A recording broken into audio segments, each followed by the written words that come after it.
Welcome back. Today, we're going to be telling the story of Sisyphus.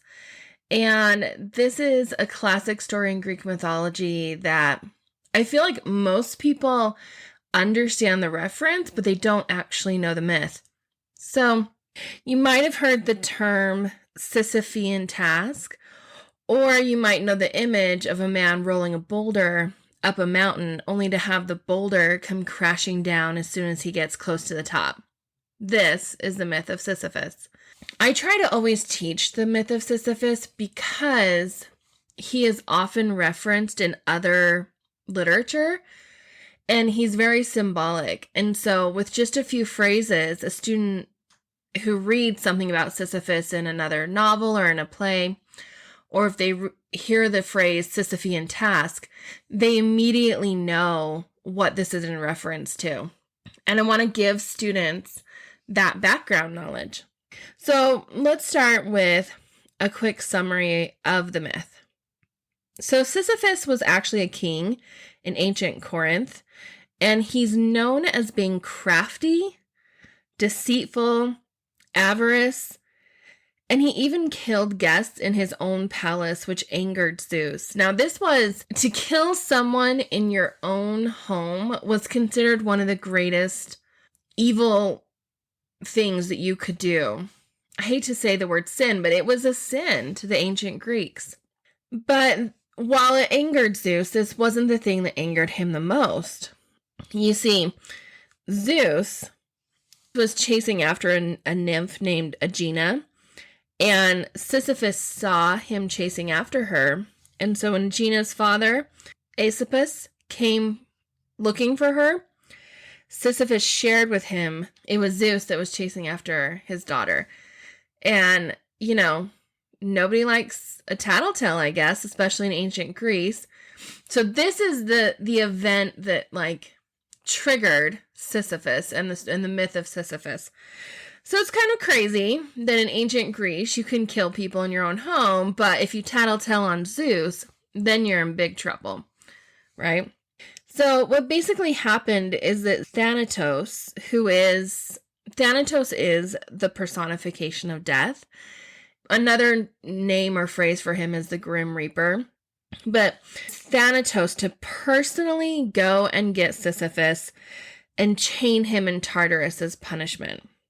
Well, when Thanatos comes to Sisyphus, because Sisyphus is so tricky and crafty and intelligent, he actually asks Thanatos to demonstrate these chains that supposedly make it so that no one can escape the chains once you're chained up. Well, Thanatos, he's not so smart. So he demonstrates these chains for Sisyphus and in reality traps himself in these chains. And Sisyphus goes on his way and continues living his life. Now, during this time, no one died on Earth because Thanatos was not there to go and get them. And the funny thing is that the god that was the most angered by this is actually Ares, because nobody was dying in his battles. And so Ares is actually the one who comes and frees Thanatos from these chains. Now, in another version of this myth, Hades is the one who is sent to go and get Sisyphus, and Sisyphus tricks him into putting on the chains to demonstrate how they work. But because Hades is trapped in these chains, no one can make sacrifices, and so the sick can no longer die, and all the gods threaten Sisyphus if he doesn't free Hades. So there's kind of two different versions of this story. Now, if you hear that name Thanatos and it sounds familiar to you, I hope you're a Marvel movie fan. And Thanos, the god Thanos in the last two Avengers movies, when he showed up on screen, and I'm not a big Marvel fan, but when he showed up on screen, I was like, oh my gosh, Thanatos. Thanos in the Marvel movies wants half of all life, right, to die. And he is the bringer of death in the Marvel movies. And Thanatos in the Greek myths is the bringer of death. and the personification of death. Anyway, I love that little connection. I think Marvel did a little nod to Greek mythology with that. So he tricks death this first time, and then he lives the rest of his life. But right before he dies, he tells his wife, Merope, to throw his body out into the street. Now, remember, he's a king in Corinth, and he tells his wife to throw his body into the street. Now, this is significant. I mean, he tells her this, and then he says, I'm going to test your love for me. So she does it. But in ancient Greek belief, if you were not buried properly, you would not be able to enter the underworld. And part of proper burial was that they would put coins over your eyes. And this allows you to pay Charon to cross the river Styx. So on one side of the river is a wasteland where people wander for 100 years if they were not buried properly. And on the other side is the underworld. Now, the underworld is not all bad. And in a few weeks, I'm going to do an overview of the underworld in more detail. We're going to do it for Halloween. But for now, you just need to know that because Merope did not bury Sisyphus properly, he could not pay Charon. He could not cross the river Styx. And he complains to Persephone, who is the queen of the underworld. We're going to tell Persephone's story next week. But he complains to Persephone that this was a sign of his wife's disrespect for him. And Persephone feels so bad for him, and she wants to punish this wife because she is a dutiful wife to Hades. Every year she comes down to the underworld faithfully, right? So why can't this human be faithful to her king husband, right?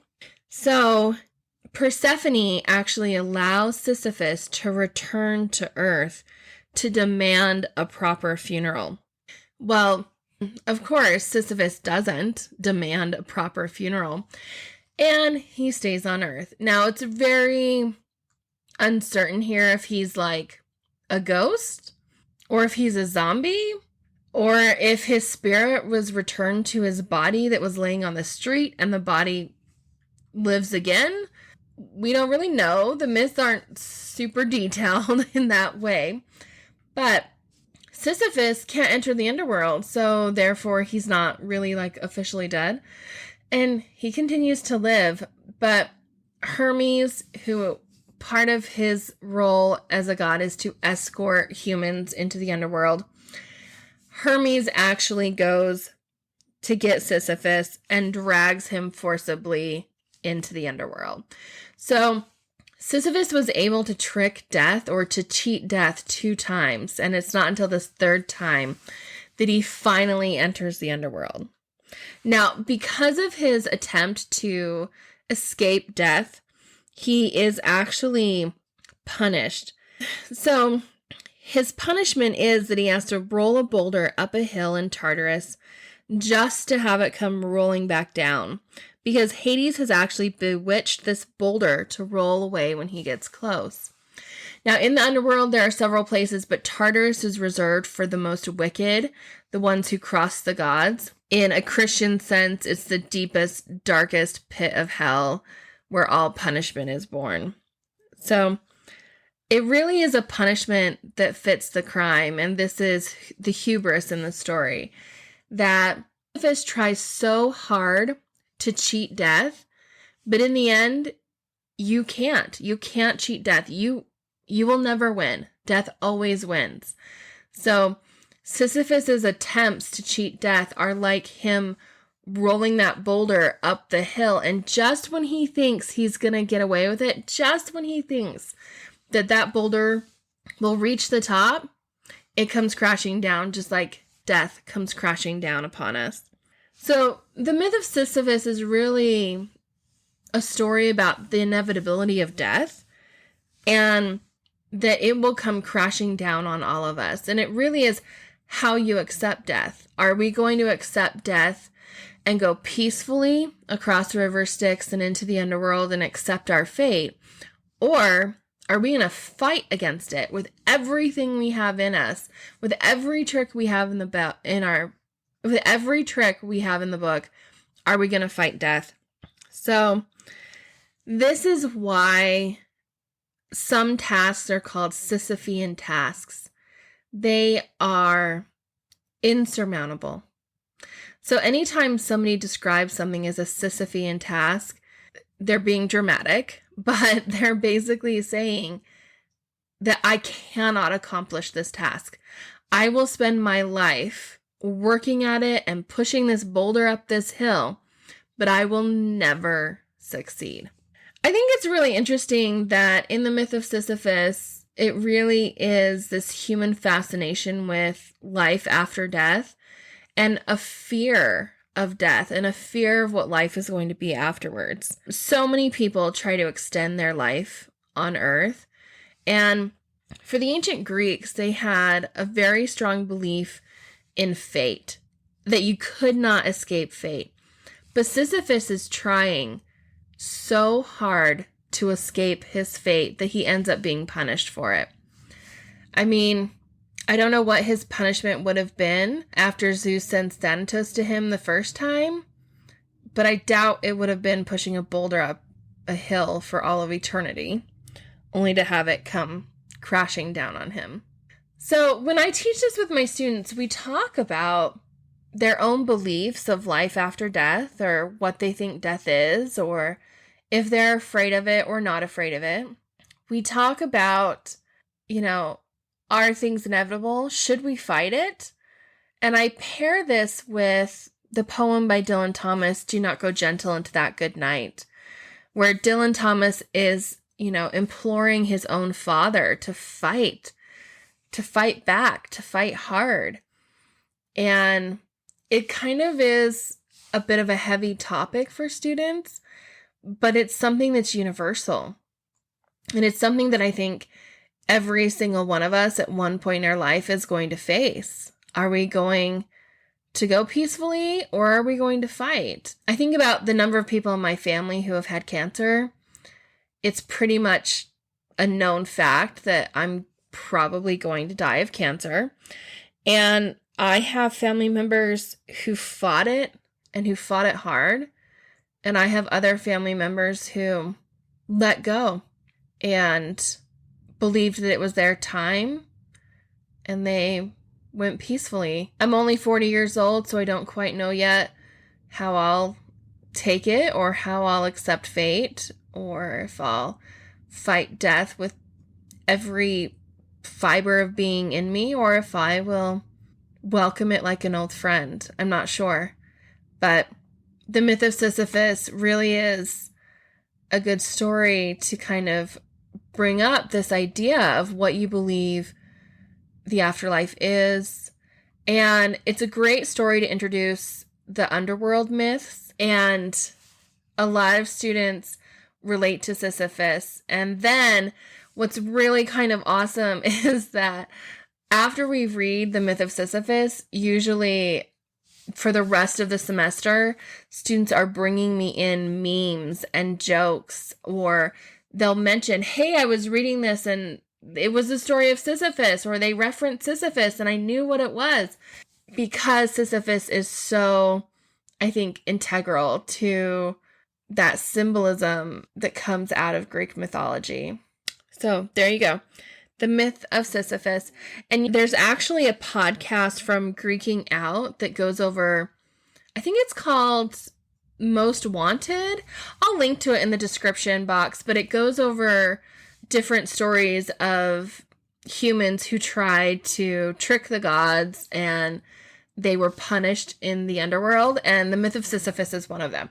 And so it retells that story in that podcast. So it's a great way to introduce kids to the myth of Sisyphus.